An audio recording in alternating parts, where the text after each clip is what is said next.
کریس ئاتکینز شاگردێکە فێری ئەوە دەبێت کە چۆن بەلەمێکی بچووک لە تەختە دروست بکات. من چێژ لە فێربوونی بەکارهێنانی ئەو ئامێرانە وەرەگرم. لێرە ئەو بەندەرە بنکەیەکە لە سەرکەناری دەریای ڕووباری پۆتامک لە شاری ئەلێکزاندریای ویلایەتی ڤێرجینیا. کۆمەڵێک شاگردی بچووک کە تەمەنیان لە نێوان 18 بۆ 22 ساڵدایە فێری ئەوە دەبن کە چۆن بەلەمی چارۆکەدار و قایق دروست بکەن.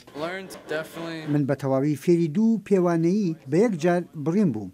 لەگەڵ ئەوانەشدا دارتاشی و لێزانی لە بیرکاریدا لە تەمەن 19 ساڵێکی خەڵکی فلۆریدا وای لێ کردووە کە شارەزایی زیاتر دەربارەی خودی خۆی وەربگرێت. لە ڕاستیدا ئەو دەرفەتێکی قوڵتر بە دوای خۆیدا دێنێت بۆ من. هەروەها یارمەتیم دەدات بۆ دۆزینەوەی ئەوەی کە من دەمەوێت چی بکەم. هەر لەسەر ئەو بەرنمەیە جێمی گۆتفرید کە پێشتر شاگرد بووە ئێستا سوکانی بەلەمەکانی بەدەستە. زۆرێک لەو شاگردانەی لە پرۆگرامەکەماندان ڕوبەڕووی ئاستەنگ بوونەوە لە ژیانیاندا وەک نەبوونی پشتگیری خێزان، وازێنان لە قوتابخانە یان ڕوبەڕووی پرسی یاسایی بوونەوە.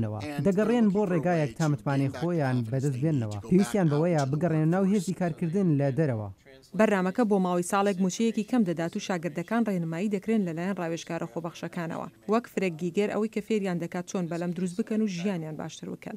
کاتێک تۆ کار لەگەڵ و تەختانەدا دەکەی هەست دەکەی دەبن بە بەشێک لە تۆ، هەروەک متمانیان بەخۆیان باشتر دەبێت. پاشان دەتوانی ئاڕاستی شتی تری بکات، وەک ئەوەی کە دەتوانی خەرجی تێچوونەکان بدەیت و لەکوێ بژی.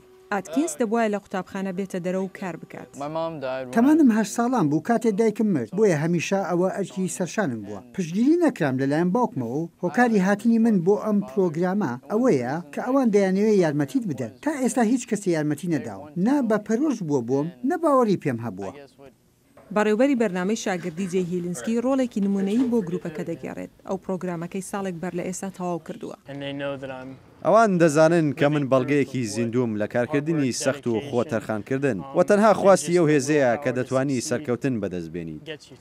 کاتێک بەلەمەکان تەواو دەکرێن ئەوان بە شێوەی ڕاکێشانی پشک دەیانفرۆشن. ئاتکینز دەڵێت من دڵگرانم کە ئەوان دەبینم دەڕۆن، بەڵام دەزانین کە ژیان وایە ئەوان مەبەستیانە لەمە دووە گەشت بە دەریادا بکەن.